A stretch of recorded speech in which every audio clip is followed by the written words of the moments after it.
It is the final NFL game of 2024, so we thought we'd send it out in style. Now look, when they made the schedule, delicious. A rematch of the NFC Championship game, Lions and 49ers. And then we played the season. They're out, but the Lions still have everything to play for. They can get the #1 seed and home field advantage, just not by doing anything tonight. They're 3.5-point favorites, so how do you play a game that means nothing when you have a game next week that means everything? It's confusing. We'll celebrate and figure it out on the Pregame PowerUp.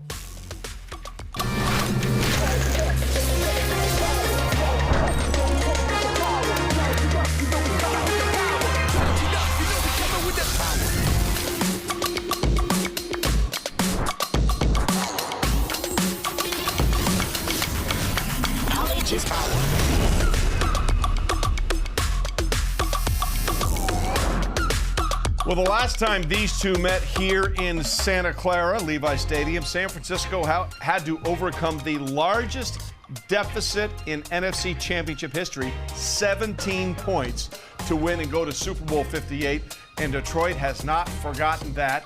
But how will they play a game that doesn't dictate nothing? It doesn't matter at all when they still have everything on the line. Hi, everybody, and welcome into the Pregame PowerUp here on DraftKings Network. So glad you are here with us, Trey Wingo and Claudia Bellafato, as it's the final NFL game of 2024. We got a lot to get to. There's so much still to be decided in the postseason. When is rest too much rest? We'll get into that a little bit later. And all these other things that are happening around the league. But first, Claudia, we have the weirdest situation of all time. It is the Lions who still can wrap up everything, but what they do tonight doesn't matter. They just got to get through this game and then take on the Vikings in Detroit next Sunday night. Yeah, very different from the start of the season when we saw this game. It was delicious. Thursday. Yeah, I mean, it's a great matchup, but again, like you said, it's meaningless. And we talked with bookmakers at DraftKings and asked them, has that really affected the line and the action you guys are taking? And they said not really. Not a ton of movement. Open 3, now up to 3.5, and bouncing around there. Total dropped a point, but not a ton of action one way or the other in terms of drastically moving the line. The Lions are seeing a lot of money. They are past that key number of 3 on the road, so that does tell you something. Lots of respect for them despite all of these defensive injuries.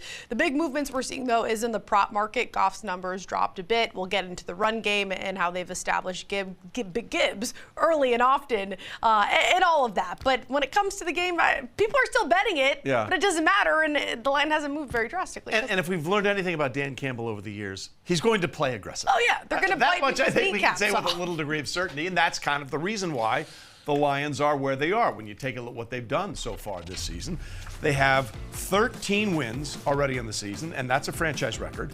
And they'll be seeking the first #1 seed in the postseason in team history. But again, nothing that happens tonight. They could win by 50 or lose by 100. It doesn't matter. With the Vikings win over the Packers yesterday afternoon, that locked into the Week 18 matchup between these division rivals will be for all the marbles, the whole kit and caboodle, the grand kahuna, you name it.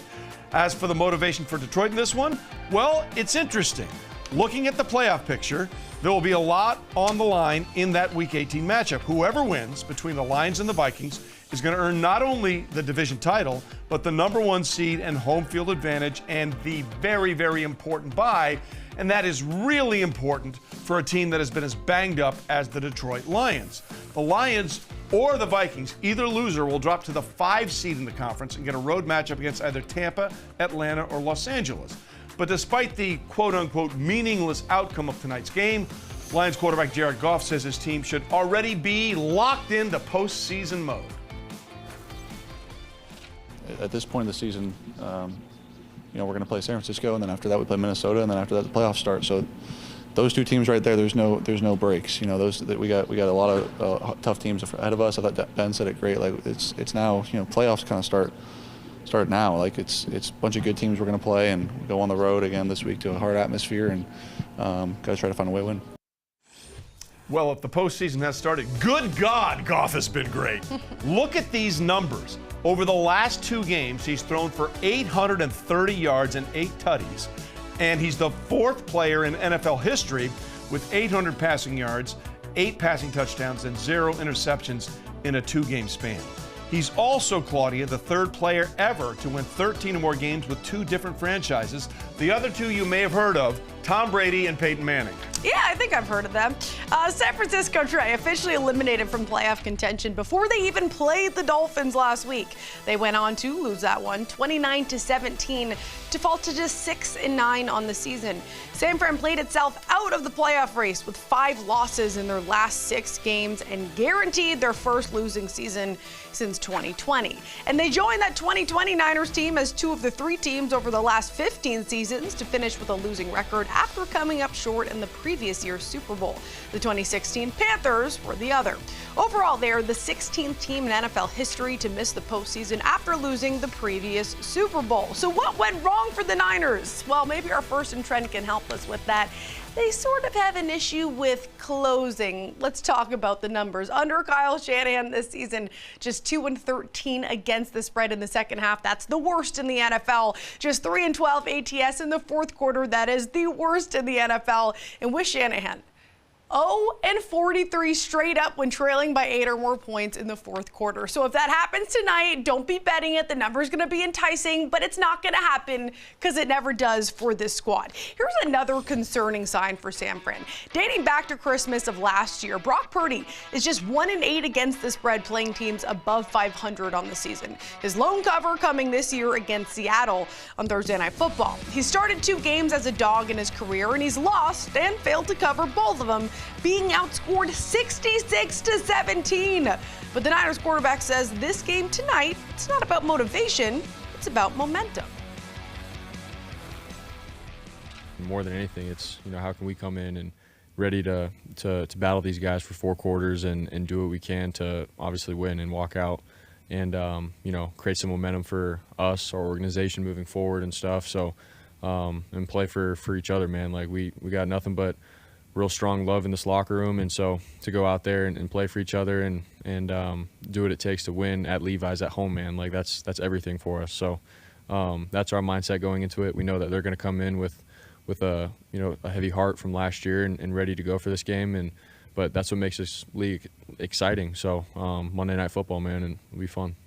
Well, it certainly hasn't been Purdy's best year, and it's not coming at a great time either, as he's up for a big contract extension this offseason. You look at his previous 2 seasons compared to this one. Better in most categories, with the one outlier being he's thrown for more yards, but that's not really a good thing because it's led to a lower completion percentage and more interceptions this year than in either of the last 2. But with all of this said, you have to remember he was Mr. Irrelevant. Yeah, Trey. and he's made himself Mr. Relevant to this franchise. Look, Very much. I know the numbers are ugly, and a lot of things have gone ugly for San Francisco. Brock Purdy's going to make a mint when this season is over. Okay, it's happening. Yeah. Okay, there's just not enough good quarterbacks to go around, and San Francisco has seen what it was like post Joe Montana, post Steve Young. You think they want to go through that garbage? I don't think so. There are too many quarterback-needy teams that would happily snap him up. So he's going to make a ton of money one way or the other. Okay, we talked about injuries decimating both of these teams. Let's take a look at the injuries for tonight. The Niners banged up on offensive line is the story. Left tackle Trent Williams, starting left guard Aaron Banks, and tackle Jalen Moore, which had filled in at left tackle for the injured Williams Week 12, will all miss the last 2 games of the season. Colton McKivitz is questionable as well. And Detroit will once again be without David Montgomery and Khalif Raymond. And again, they have 16 players, 16 defensive players on injured reserve for Detroit. Just to put that in raw numbers, that's 11 starters and 5 backups. Not good. That's how banged up they have been. So for more on this game, let's get it all and break it all down with the man who was in the trenches for 11 years in the NFL. You know him and love him, the Camp Bowie Colossus, the Titan of TCU, the Fort Worth Wonder, Marshall Newhouse. Marshall, you hear Jared Goff say, we're in playoff mode already. But look, everything is on the line for them next week. Nothing matters. How do you think they should play this game, and how do you think they will? Well, they've at least got to start this game like it's another playoff game. And I get there's an injury question about keeping guys, quote unquote, healthy for next week's matchup, which is the one that really matters. But if Dan Campbell is who he has shown us to be, this is about a culture thing. This is about a standards thing. So, yes, I believe they will start as many guys as they can. They will probably be smart and maybe pull guys early. Their play calling, I think, will be a little more conservative, kind of speed the game up, but they're still playing. They haven't earned that bye yet, so they can't treat this like a bye, especially if you want to stay sharp for the surging Minnesota Vikings. So you being shorthanded, you don't want to make that worse. We know injuries in the NFL are at 100%, but you don't want to make that worse for this game against Minnesota next week. And so I think that you'll see guys starting, playing their tails off, and then eventually you might see some shuffling because Jahmyr Gibbs doesn't have to take the normal 70% of snaps. Maybe he takes 50. Maybe you shuffle Jameson Williams out a little bit more. Amon-Ra St. Brown out a little more. You just be smart about it, but you've got to still play football. Well, on the other side, injuries are a concern, and maybe guys will be playing their butts off, but cohesiveness matters when we're talking about things like the offensive line, and 3 guys could be making their 49ers debut, 3 of the 5. Now, you played the position for a while. Tell me just how difficult that is, and if we look at the last 5 weeks without Trent Williams, they've only won 1 of those games. How much is the offensive line issues to blame for their lack of success, and how difficult is it when you mix up those guys with those front 5? Yeah, listen, it's huge. It's obviously affecting Brock Purdy's production, but even Kyle Shanahan admits that it changes his thought process when it comes to play calling. When you've got Trent Williams already out, Jalen Moore goes to left tackle, he gets hurt. Aaron Banks is at guard, he's already a backup, he gets hurt. So you've got so many new faces and guys that need time to be cohesive together that aren't getting that time, and they're young. And so in this offense that is very specific and intentional with its key players, having those guys out on top of the offensive line being kind of in flux affects the play calling and then affects the production. So it's a hard thing to overcome. I imagine there'll be a more simpler game plan to kind of get them in better positions to just execute normal things, but it just affects everything down the chain. All right. We put up the numbers this year for Brock Purdy, Marshall, before we got to you, and you saw them. They're not where they were a couple of years ago, but they know they can win with this guy. He's taken them to a Super Bowl. He's been really clutch for them along the way. And you just go through the list of quarterback-needy teams. This is just off the top of my head. The Raiders, Giants, Titans, Saints, Steelers. What's going on? Russell Wilson's there on a 1-year contract. The Jets. What's going on with Aaron Rodgers? There's so many places. Is this really going to hurt, in your opinion, Brock Purdy's financial status, how this season ended? I think it hurts, but in the most marginal of ways. Like, is he going to get top of the league money? I think there's an argument to be made that he doesn't get the $60 million, whatever that threshold is, but he's going to be right there. And as you mentioned, San Francisco has seen what life is like without a solid quarterback. They took a swing on Trey Lance and completely whiffed. So there's not a lot of leverage on their end. And so you're right. In a quarterback-driven league, from, I'd say, 17, 15-ish in quarterback rankings up, if you have a guy that you like and are you comfortable with, you pay him roughly the amount that he deserves, that's market value, and then you build around him. And I think that Brock Purdy is that guy. There's going to be a little bit of negotiations going on because he cannot demand the $60+ million that all these other top guys are getting, but it might as well be that. It'll be right there. There might be a little leverage on their side, knowing that he's got another year of about a $1 million base salary, but they'll get this done. He is their guy. And as they've shown, if they can get guys healthy, and the weapons that Kyle Shanahan's built around him, he can be a guy that takes you to the Super Bowl and maybe get you over the edge to the Super Bowl. Yeah, we talk about, the personal motivations when it comes to incentives and trying to break records these last 2 weeks. And for Brock Purdy, it is trying to, get all the money that he can. So this might be a spot where he can bounce back when you look at these defensive injuries for the Lions. 6 players that started for them in week 1 are out, 14 total players, as Trey mentioned earlier. As we know, though, defense wins championships. So heading into the postseason, how do you overcome an issue like the Lions have right now, Marshall? I think your offense has to be its own weapon. You've got to use your offense for your defense. There's just only so many guys that you can plug and play. They've tried it already. They're now into the 3rd string, 4th string guys off the sideline, off the couch. That's just hard to overcome. Even with Aaron Glenn being the kind of coordinator that he's shown himself to be, he's going to get a head coaching job this offseason. But that's just a difficult thing to really overcome, especially over the long stretch. I think their defense is ranked 19th. And that's over the last 6 or 7 games. They've even lost more guys. And so the offense has just been playing at such an incredible clip that it's made up for it. But once you get to the playoffs, all these teams are on the same level as you or higher. We'll see definitely against Minnesota. They're going to have to bring their best. And there's just limitations. That is just the nature of the beast right now. And I think the offense has been carrying them. Yeah, and those Vikings may have the best 3 wide receivers on any team in the NFL right now. All right, Marshall, thanks. We'll check back with you a little bit later on in the pregame power-up. As we said, said, this may not mean much for the standings, but the Lions are still feeling the sting of losing last year's NFC title game, and maybe that's motivation enough. It was motivation enough for ours to send Emerson Lotzie out there to find out. Stay with us. He's coming back.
It's obviously not where you want to be this time of year. It's different, especially watching where we were at last year against this team.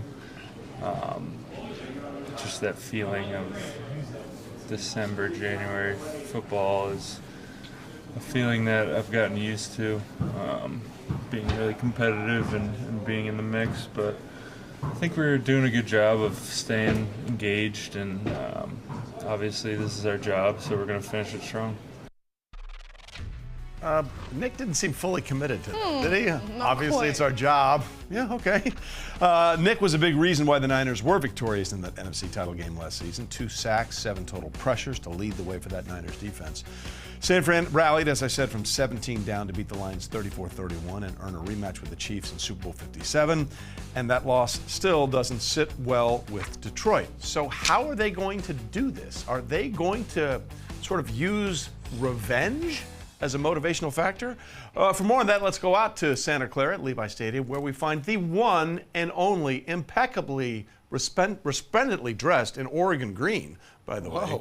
That's right. Emerson Oh my God! Lotzie. Wait a minute! Wait a minute! Whoa, whoa. Wait a minute! What? There were tons of fans we came across in the parking lot who were like, "Oh my God, you're an Oregon Ducks fan!" I'm like, "Quack Attack's back, Jack. Yeah, absolutely. Anything to get an interview with people around here." Dan Lanning is my guy, so I'm with it 100%. So what is the motivation? Are they saying, you did this to us last year, we're going to just beat you for it? Yeah, it's a little bit of everything, because if you remember Dan Campbell after that NFC title game loss, he stood at the podium, he looked around and he said, "Man, that may have been our only shot at making the Super Bowl." He knew how difficult it is in the NFL year after year to get back to that stage because of injuries and that target on the Lions' back. And now 11 months later, his words are a prophecy of sorts, but mainly for San Francisco. The Lions have not had great success in this stadium and also the old Candlestick Park. They've lost 14 straight in San Francisco, including that NFC title game defeat. And you know what? They are using it a little bit as motivation, although they have their eye mainly on that top seed. And they said that loss 11 months ago is part of their story and made them who they are today. I think we're much more prepared than we were potentially even that time. You feel like you are, but until you get into that with a heavyweight, real champion who'd been there numerous times, you don't always know. And so I think that experience, as difficult as it was, served us well moving forward into this year. And it's like anything else. You just, you don't like to lose, and so you got an opportunity with a team that got the best of you, and so you just want to go out and find a way to get a win. Anytime you go deep in the playoffs and you have to go through a game like that, you learn, you grow, you get better, you get closer. All that stuff comes into play, and we felt so close to winning that game, and we came up short. But yeah, it served us well in this season, and hopefully as we go into the postseason. I think we've gotten, it hurt. It definitely stung at the time, but we've all, I think, grown from it as players, coaches too. I think we got some different guys on the team, but a lot of the same guys that were here last year. So, it was a tough loss for us last year, but we're here now. New year, we can, write our own story, and that's what we're excited about. So. And that story they have been writing this season up to this point. They are the only undefeated team on the road in the NFL. They're 7-0. They're trying to become the first team to finish the regular season undefeated away from home since the Chiefs in 2020. And 49ers fans know a lot about that Chiefs franchise. And so coming up, we're going to wander around the parking lot a little bit, and we are going to, with the spirit of New Year's Eve upon us, we're going to ask 49ers fans, what should San Francisco's New Year's resolution be? The answers were quite all over the place, and I look forward to bringing that to you here after our next break, Trey. Hey, yeah. Lions fans too. A lot of them around here. This is the happiest I've seen them in an extremely long time. They are no longer the most depressed fan base in the NFL. I can confirm. I will say this for the Lions: be careful. As Confucius says, before you embark on a journey of revenge, dig 2 graves. So we'll see what happens going forward. Like, don't get too much into this revenge thing, pal, because then it could be bad for you next week.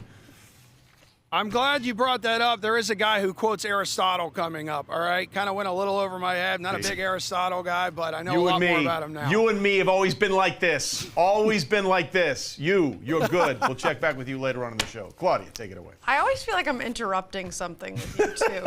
The Lions. The Lions are the 6th team in NFL history to go from 13 losses to 13 wins in 3 or fewer years. And they've been making their backers a lot of money over that span. They're on the best 3-year stretch of covering the spread since the 2016-2018 Patriots. They're on the best 4-year ATS stretch of any team in the Super Bowl era. Overall, they're covering 69% of the time in the regular season over the last 4 years for a record of 45, 20, and 1. Let's take a look at the Super Bowl odds as we wrap up Week 17. The Lions are only behind the Chiefs in terms of the best odds to win it all. Things, of course, can swing dramatically depending on the results of Week 18, but Detroit is the most bet team by handle to win it all this season at the DraftKings Sportsbook. But are they the league's best team? For that, we had to bring in the talking heads we love so dearly. Here's Gojo and Golic with their power rankings heading into the postseason. Thanks, Claudia. And yes, Dad, coming off Week 17, staring down the final week of the regular season, this is the perfect time for the two of us gas bags to come in here and power rank our top 5 potential Super Bowl contenders heading into the postseason here. So, Dad, lay it out for me here. Who are the 5 teams you think have the best shot of holding that Lombardi? I mean, really, there's 3 in each conference, right? So there's 6. There's Kansas City, Buffalo, and Baltimore in the AFC, Philly, Detroit, Minnesota in the NFC. So the one I left out was Baltimore. So number 5, I'm going with Minnesota. While Minnesota's offense is going, their defense is 4th worst against the pass in the league. While they blitz a lot, they can give up the big play. Number 4, I go Buffalo. While James Cook is having a monster year, they're so reliant on Josh Allen, who may be the MVP, that if he's off a little bit, it may cost them. Number 3, I go Detroit. And I know they've been kind of the prohibitive favorite throughout the year, but they're so beat up on defense, but their offense is still putting up yards and putting up points. Number 2, statistically, they should be 1, and that's Philly. Their passing game is good. Their running game's the best in the league. Their defense is best in the league. But I can't not have Kansas City number 1. They just keep proving it over and over and over and over again. So I go KC 1, Philly 2, Detroit 3, Buffalo 4, Minnesota 5. I'm glad you did the thing because it's the conversation I thought most was necessary coming off this last week, where Kansas City showed us once again exactly who they are. I love the saying, trust is gained in drops and lost in buckets. But with Kansas City, that bucket is so full of drops that it would have taken a Herculean effort to kick it over. And all we needed was that little reminder of what they can do when asked come the postseason, when all of a sudden more of the weapons are out there on the field, the offensive line situation and their plan feels a little bit more stable, and they gave us just enough of what we need to go out and make us feel all those good things again. So I totally agree, Dad. Kansas City, until further notice, the path for the three-peat remains alive and very well. I'm with you at Philadelphia number 2. They're built the best in the trenches, especially health-wise at this point in the season, of anyone left in the dance here. I love Detroit and Buffalo there. Minnesota and Baltimore is the tough debate for me there. And I think because Lamar Jackson, who looks like he's about to win his 3rd MVP, is playing the way he is, Derrick Henry solidifying a run game that they abandoned in the postseason last year, I might slot them just ahead of Minnesota, but it's a 5A, 5B situation because we know Sam Darnold in that resurgent season, Kevin O'Connell, the likely coach of the year, has been one of the best stories in football. So that's a look at our top 5 power rankings of Super Bowl champions potentially heading into the postseason in Week 18. Thanks, guys. Okay, go, Joe. That's cheating, first of all. No, that's you perfect. get a top 5. See, that's just him learning. I used to do that all the time in my top 5 we show together. So he's just passing on the knowledge. Right, of course. Well, you can check out the father and son duo talking family, football, and of course food weekdays right here on DraftKings Network from 8 to 10 Eastern. Tune in tomorrow to get the guys' reaction to tonight's game, a preview of upcoming College Bowl games, and the guys will be joined by the Athletics' Diana Rossini to talk all about the Jets drama, which we will get into with Marshall a little bit later on in the show, Trey. We certainly will. And speaking of dynamic duos, Detroit's running back tandem was broken up last game because of the injury to David Montgomery, and that means Jahmyr Gibbs was the main man against the Bears, and he took full advantage to the tune of a season-high 23 carries, over 100 yards, and a tutty. He also added 45 receiving yards and became the 4th player in franchise history with over 1,500 scrimmage yards and 15 or more touchdowns in the season, joining Megatron, Calvin Johnson, Barry Sanders, and the legendary Billy Sims that not enough people know how good he was before he blew out his knee in the early 80s. So in his first 2 seasons in the NFL, Gibbs is averaging 5.4 yards per carry, and that puts him in elite company. Only Clinton Portis and Jim Brown averaged more over their first 2 years in the league. Gibbs' yardage prop was as high as 92.5 tonight, but has since plummeted to almost 83.5. Sportsbook likely thinking that if the Lions get up big, or if anything goes awry, they may pull Montgomery out just to make sure they are good to go for the playoffs. And that absence, or rather that game that will determine everything in the playoffs. And by the way, that absence of David Montgomery may not be as long as we all thought. He suffered that knee injury week 15 against Buffalo. The Lions at one point thought that Montgomery's season might be over, but recent reports, Claudia, say the team is hopeful he can make a return for the postseason. The Lions running back will continue to rehab that MCL and will take it week to week. Yes, Trey, so no Montgomery tonight, but we can expect a lot of Jahmyr Gibbs because that is what gets this offense going. He is the most explosive player in the league right now. He's gained 10 or more yards on 16.3% of carries. That's the highest explosive run rate among all players with at least 100 design rushes this season. Only issue is the Niners have been effective against explosive players. They've allowed the 4th lowest explosive run rate to opposing running backs this season at just 7.8%. 38.6%. But that shouldn't deter them from using Gibbs, because once they establish that running game, it opens up the passing game. Play action, the name of the game for Jared Goff. He's used play action on 36.5% of his dropbacks this season, making him the only quarterback in the NFL to do so more than a third of the time. Very effective when doing so as well. Third highest completion percentage, third highest passer rating, and the 5th most yards per attempt on play action passes among qualified quarterbacks. When he does go play action, he looks to these two guys in particular, Jameson Williams and Amon-Ra St. Brown. They've both been targeted 31 times on play action passes this season. That is tied for the 8th most in the league. Williams, though, entering week 17, leading all players in most yards off of play action this season. So establish that run, open up the passing game. Few different ways Jared Goff can get this offense rolling tonight.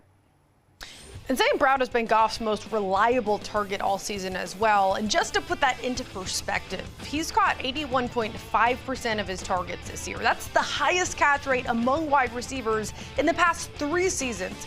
He's gone over the 100 catch mark for the 2nd straight season, becoming the first player in team history with 100 catches, 1,000 yards, and 10 touchdowns in back-to-back seasons, Trey. Yeah, and Amon-Ra, by the way, the first player in team history with 100 yards and 1,000 receiving yards in back-to-back seasons. So, Jared Goff has been on this heater. I'm just curious to see how long he's going to stay on that heater, depending on how this game flows, You think this is their last chance for a while? Yeah. Lions? Yeah. Might be. All right, let's take a look at where the action is when it comes to tonight's The action's game. right here in the set of the pregame. It is. All the action is here. And all the action Come is on. It's on the Lions. 90% of the bets on the Lions to cover, 83% of the handle. Total, like I said, not a ton of movement, not as much action there. Lions money line, seeing all of it, 94% of the bets, 93% of the handle. And then Samuel is the big prop here, 48.5 receiving yards, all on the over. For more, we go to our anonymous sportsbook informant, Captain Book. Have old acquaintances been forgot? Are they even top of mind? Skinny Mini won on Sunday, but it didn't move this line. Some will say this game means nothing, the near end of one long grind. But when you play for Danny Gamble, you always play with pride. Bettors sharp in public are still riding with the Lions. Call this captain crazy, but them Niners still be trying. More action leaning over, but that under sure is live. Set up for a handle record in Week 17, prime time. 338 days since Detroit lost on the road. How fitting for the Lions to tie this up with one big bow. Will it be a Monday to remember or a Monday to forget? No matter what, we're thankful for one more Monday night to sweat.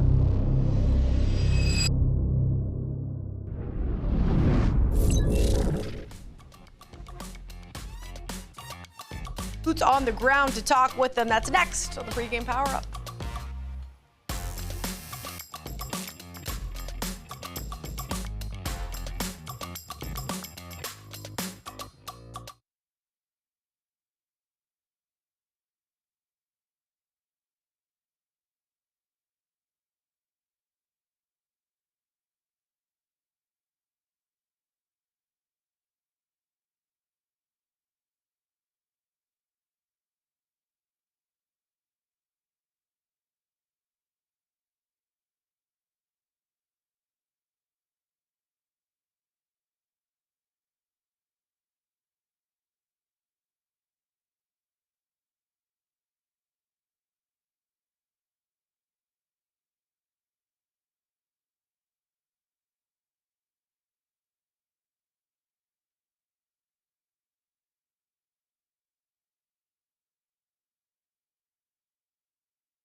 Last home game of the season for the Niners. They'll wrap up in Week 18 in Arizona next week.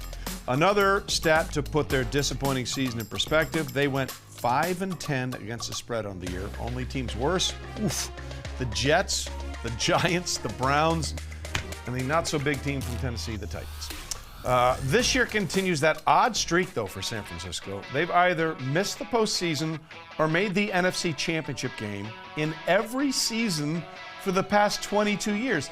That's ridiculous.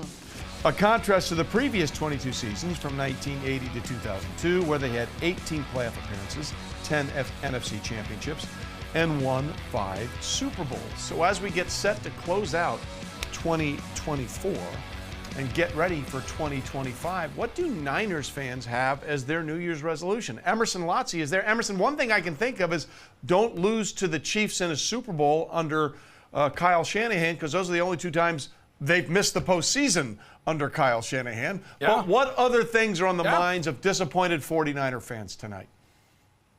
Yeah, quite a bit. I mean, that was an incredible stat you had there. Was that since 2003, right? You missed the playoffs. 22 years. The NFC title. It's kind of like a roller coaster, like that roller coaster back there. You know, just up, down, all around. And the last 2 Super Bowls that this team has been in, okay, they miss the playoffs the next year. So they're going through it just a wee bit right now. And with New Year's Eve tomorrow and everyone making New Year's resolutions that they won't keep more than a few days into 2025, correct, we decided to ask 49ers fans here, guys, what should San Francisco's New Year's resolution be? And this is what they said.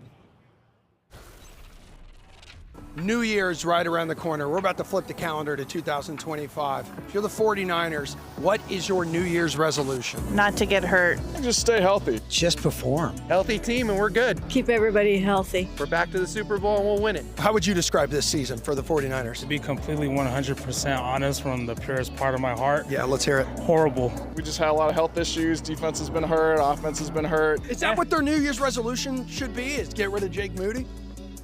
Yeah, I would say, yeah, it should be. And definitely fix that offensive line, too, you know. Maybe sign Brock Purdy to an extension. How do you feel about that as a New Year's resolution? Well, I mean, I hope he's a team player and might take a little less so he could spread it around, get some weapons. It's been rough because of the injuries, but I do believe once all the pieces come back next year, we're back in business, and the fear of the NFL will be back. Aristotle says, like, when they talk about a retreating army making a last stand, and it's not like one person, like, trying to make the stand to, like, fight the army back. It's like one person kind of, like, galvanizes the whole group, and then they come up and stand, they just beat everybody up. So that's what we're looking for next season. Like, you need, like, deep connections. You just went Aristotle on me. Yeah. Yeah, I'm a really big Aristotle fan now. I don't know if you noticed that my jaw dropped. I'm like, dude, are we really talking Aristotle right now? Like, it's been a while for me. Trey, we were talking a little bit before the show, and I was talking with you as well, Claudia, like the football teams you support. Trey, if you could pick a New Year's resolution for your team, which you're one of those guys who supports 5 different teams. Like, pick a team, for crying out loud. Pick a team right now that you like and give me a New Year's resolution for it. All right, well, listen, I grew up a Cowboys fan. My family's from Texas, and then Jerry Jones has ruined the experience for me. So my New Year's resolution would be for the owner of the Cowboys to fire the general manager. But wait, that's never going to happen because they're the same person. And Jerry Jones is never firing himself, and my misery will continue. And Claudia, I assume that you would like a new head coach in Foxborough?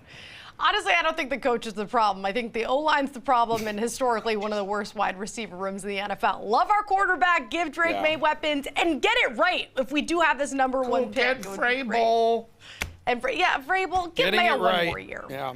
He dealt with a lot. Okay, yeah, that's something the team I support. They can never get anything right. So if I could pick a New Year's resolution for the Jaguars, it's fire everybody and go and hire the offensive coordinator who's going to be in this building tonight. Give me Ben Johnson, please. Inject Ben Johnson into my veins and allow him to take Trevor Lawrence, our Lord and Savior, to the next level. But guys, really good atmosphere out here. The tailgating lots behind the camera are going off, and the lots are filling up behind me. Lions fans are very happy. There's a guy taking a picture of me. How are you? Live on camera right now. You look good. Go Niners. I love you, buddy. So we're gonna send it back to you guys in Boston right now. He's still taking video of me, and I look forward to seeing my dogs tomorrow and seeing you guys next week. All right, Emerson, we love you, and I think he's gonna get one thing right. I definitely think everyone's getting fired in Jacksonville. I'm pretty sure that's gonna happen. You have to. I'm pretty sure that's gonna happen for him. Wouldn't be shocked. We'll see what happens. Happy New Year, Emerson Lotze. Happy You get New home Year. safe to those puppies, and we'll see you here in just a little bit. Okay, so let's talk about this Vikings matchup that's coming up next week. Because as we said, the Vikings 27-24 win over the Packers Sunday afternoon really set up the Week 18 showdown for the #1 seed with Detroit. Sam Darnold with another impressive performance in the win, throwing for a career-high 377 and 3 touchdowns. Minnesota improved to 9-1 this season in one-score games, behind only one other team, the Kansas City Chiefs. They're 26-9 overall in that category under head coach Kevin O'Connell. And the Minnesota coach is now minus 1,000 to win Coach of the Year. 14 wins are the second most in a Vikings season all time, only behind a 15-win campaign in 1998, where they had the NFC Championship game set up, and then their kicker missed one kick in the title game. It was the only kick he missed all year. And they lost that title game to the Atlanta Falcons. So I don't want to bring up harsh memories for Minnesota, but I just did. The story of this season has really been Sam Darnold's career resurrection, one that should get him paid this offseason quite handsomely. And after the game Sunday, look at the love for Sam when he came back from doing the on-field interview.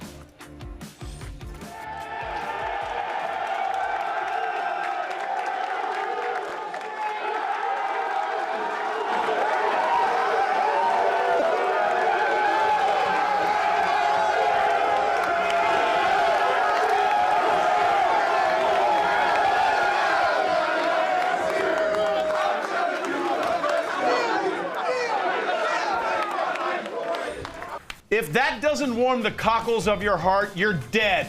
You're dead inside emotionally and spiritually. So wake up and just appreciate the love. It's that time of year. I'm sorry, I got emotional. Okay, it's now an unprecedented season for Darnold, whose 14 wins are the most by a quarterback in their first season ever with a new team. Peyton Manning and the Broncos was the most recent example with 13 wins after joining Denver. And Sam's 3 touchdown passes Sunday gave him 35 for the season, the 4th most in NFL history for a quarterback in his first season with a new team. And you know, we talk about that feel-good moment there. Yeah. He's probably not going to be back next year. He's probably not going to be back with the Vikings. Right? It's a crazy problem to have because this was never supposed to happen, of course, with J.J. McCarthy. But you do have to look at it in his age. We always talk about his age. He's only 27. He was the number 3 overall pick. So if you, on paper, hey, we have a number 3 overall pick still at age 27 coming off his best season yet, or should we go to this rookie that we drafted coming off of an injury? Here's the problem. Tough. It's a 1-year contract. And we talked about how many teams need quarterbacks. Sam Darnold is going to make so much money. Oh, yeah. I mean, someone will just say to the Minnesota Vikings, we'll pay you more. Yeah. And then Sam has to decide what he wants to do. I just don't think he's going to be back. All right, so for more football stuff, let's go to our football guy, Marshall Newhouse. Marshall, who do you think needs the #1 seed more in the NFC? Do the Lions need it on that fast track at home because of the injuries? Or we've seen how well the Vikings play at home. Their only blemish has been that game earlier in this season to the Lions.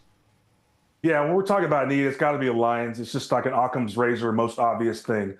They give them 1 extra week of rest. They've got a lot of guys on IR, but a lot of guys who are short-term injured who might possibly come back, including David Montgomery. And so that extra week of rest on top of the home field advantage gives them a chance to maybe, triage their wounds a little bit. I think Minnesota, being the record they'll have, they'll be the 5 seed, but they're talking about facing a team that I think,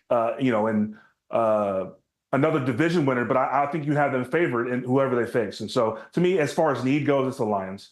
And just by the way, before we go on, Claudia, just applause for the TCU education there. Occam's razor, well done. We've got Confucius, Aristotle, and Occam's razor in this show.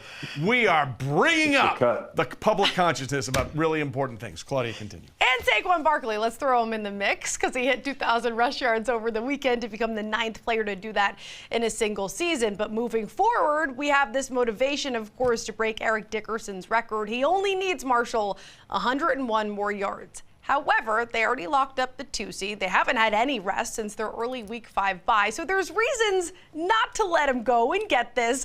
But as a player who's seen a lot of players break records and have these sort of incentives, in what world would they not have Saquon Barkley go out and break this?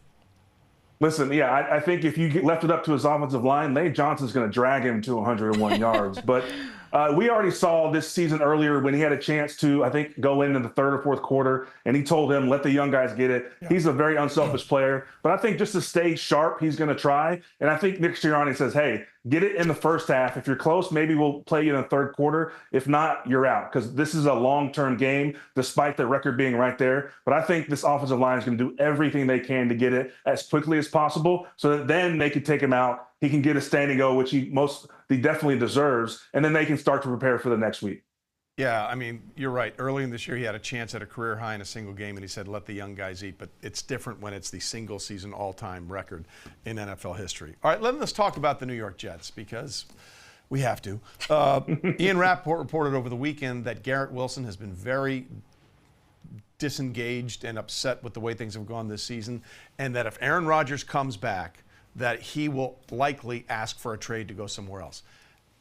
The Jets can't possibly, can they, Marshall, make a decision to go with a 42-year-old quarterback who has clearly shown signs of decline over a 24-year-old wide receiver with game-breaking capabilities? They can't do that, right? Well, who's making the decisions? We saw with that expose a few weeks ago. We have no idea who's actually in charge right there. Teenagers. And so, yeah, I mean, Garrett Wilson seems like the obvious choice with youth and the first-round pick that you choose. But you've already spent this much money on Aaron. You know, you can not keep him this year without a big penalty. But you've got Devontae Adams there, who you've seen some chemistry that they could rekindle. But yeah, he's obviously on the downhill. Again, who decides ultimately where this team is going in the future? Because there's not a head coach that you know about yet. There's not a GM that we know about yet. And the ownership decision-making is questionable at best. So I just have to know who's making decisions. They need to start figuring that out. We all want to know that. They need to start figuring that out, because they were supposed to be in this playoff conversation. They're certainly not. Two teams that are, though, in the AFC, the Broncos. If they get a win over the Chiefs backups, then they get in. If they lose and the Bengals beat the Saints, then the Bengals are in. And that brings us to the MVP conversation, because wins, while one guy here may say that they're not a quarterback stat, people do look at them, and it does matter when it gets to the playoffs whether or not you make it in. And Joe Burrow certainly is part of that category. He leads the NFL in completions, pass yards, and touchdowns. So how much of a case do you really think Joe Burrow has, and how big would a win be this weekend for that? And just so everybody knows out there, the odds are plus 1,600. So the odds makers are saying there's no chance. How much of a chance do you really see, Marshall? Listen, if I were making the rules, I'd give him absolutely a chance to make the playoffs. Yes. But he's deserved that. His stats comparatively to similar opponents to both Josh Allen and Lamar are better than both of those guys. He just is unfortunately saddled with a horrible defense. And then eventually we have to decide, is this the most valuable to your team? If you are the most valuable to your team, then you have to do that much more to get your team in contention. And so far, that hasn't been the case. He pulled out heroics last week against Denver. And again, if they make the playoffs, this is an entirely different conversation. But to me, he deserves to be talked about for sure. He's showing us incredible things with his touchdowns and his QBR. But so far, Josh Allen and Lamar Jackson have drugged their teams, elevated them before they needed to, before there was just desperation on the line. And I give Joe Burrow all the credit, but you can't overcome just the anchor that his defense and his offensive line at times and other players have been. He's doing his best, though. And Bengals have Steelers. My producer was trying to trip me up. And you see players like Micah Parsons coming out and saying Joe Burrow should get this award too. So it sounds like players sort of have the same. Players know how good Joe Burrow has been. Yeah. It's a ridiculous thing he's done. It's just a bad year. 10 it really games. is just a bad year. Marshall, The 10 defense. games this year with 250 passing yards at least and at least 3 touchdowns. That's happened 3 other times. Tom Brady, 2007 MVP. Peyton Manning, 2013 MVP. Patrick Mahomes, 2018 MVP. He's put up MVP numbers. We're just trying to decide what that is. Hey, you, big guy. You have a great New Year's Eve. All right? Happy New Year. Happy New Year, buddy. Lots more coming. Coming up, even when there isn't anything on the line in terms of postseason, guys still have a lot to play for, and that would be dinero, cash, money, cabbage. Coming up, the data dump is all about the dollar bills, baby. It's ahead.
It's time for Next Gen Cats. Christmas tree's still up. Trey, is your Christmas tree still up? Yes.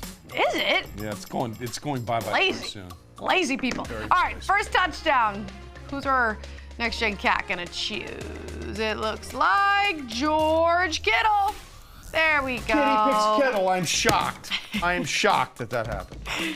Let's take a look at the touchdown scores for tonight. The most bet, the one that the humans are betting on. Got to drink a lot of juice for Gibbs, some plus money elsewhere. Deebo Samuel has scored at least one touchdown in 4 of his last 5 Monday games. Gibbs has scored at least one touchdown in 5 of the Lions' last 6. And George Kittle has scored at least one touchdown in 6 of his last 8 appearances against NFC opponents. Now, as we get closer to wrapping up the regular season, it means it's time to keep an eye on players that are closing in on some big paydays for their performances. One guy to watch in this game is Lions defensive end Zadarius Smith, who is 2 sacks shy of a $250K bonus. Smith sits at 8 sacks, and he needs 10 by the season's end to get the payday. And yes, you can bet this. 2 or more sacks for Smith, plus 350. And yes, Trey, I bet that. You should. And oh, by the way, you know how the show goes. You know how we end it. We have so much information that we can't fit into this nice, tight 60-minute show. We have this thing we call the data dump. And this one is all about the things that people can collect if they play well. Let's look at Geno Smith. He may be most motivated to perform by anybody who's not in the postseason or heading into the postseason in Week 18. If Smith throws for 186 more yards in Week 18, he'll earn a $2 million bonus for eclipsing his career best of 42.82 passing yards. He'll gain another $2 million if his completion percentage is at least 69.75. It currently sits at almost 74. Nothing but screens and bubble screens for Geno Smith, and he walks away with a $4 million payday. My God, and then he could just spread it out between all of his friends. Yeah, he's not doing it. The Broncos, as I mentioned, need to beat the Chiefs to make it into the playoffs in Week 18, and Courtland Sutton would like to be a big factor in that. He's already earned $1 million in bonuses for recording 983 receiving yards. If he can get another 82 to reach 106.5, he'll earn another $500,000. Not too shabby, Trey. Not bad, Claudia. And then there's J.K. Dobbins. He returned to action just in time after running for 76 yards in their win over the Patriots. The Chargers' back is just 68 yards away from a $150,000 bonus. Dobbins could earn another $150,000 on top of that if he's able to reach 1,050 rushing yards for the season, though he would need over 200 against the Raiders to get that. I mean, he could. Possible. It's the Raiders. Not likely, it's possible. The Chiefs will be resting their starters, but maybe not all of them. DeAndre Hopkins has a lot on the line in Week 18. He's 9 catches short of a $250,000 bonus, 140 receiving yards short of another $250K, and 1 touchdown short. Just one of $500,000. So if you see Hopkins playing deep in the 4th quarter of the Chiefs' Week 18 matchup, there is your reasoning, Trey. And oh, by the way, players are obviously aware of this, but so are their teammates. Give you an example. Last year, the Chiefs already clinched the 3 seed, no matter what happened in their final game against the Chargers, and Chris Jones played. Chris Jones got a sack. He had a contract bonus of $1 million if he got to double-digit sacks. And as soon as he got the sack, the entire bench erupted. So all these players, the teammates, know what's on the line for these guys. You have to think that the quarterback facing the guy who needs 1 more sack or 2 more sacks, he just knows it's going to happen. Like, might as well just let it happen in the 1st quarter, and then you don't have to worry about getting stompled on the whole game. Brett Favre did that to Michael Strahan to set the record, and some of his offensive line still haven't forgiven him. Oh, my gosh. By the way, here's something really interesting tonight, right? Yeah. We don't know how this is going to play out, but you know Dan Campbell, he's going to be aggressive, he's going to play hard. You know what the Lions' record is over the last 3 seasons in primetime games? 9-1. That's the best of any team in the NFL. They got a Monday night game here and then a Sunday night game to wrap it up where they can clinch the entire thing. Just keep that in mind when you see what happens tonight and potentially on Monday night. All right, that'll do it for 2024. Wow. Pregame PowerUp. We're not going anywhere.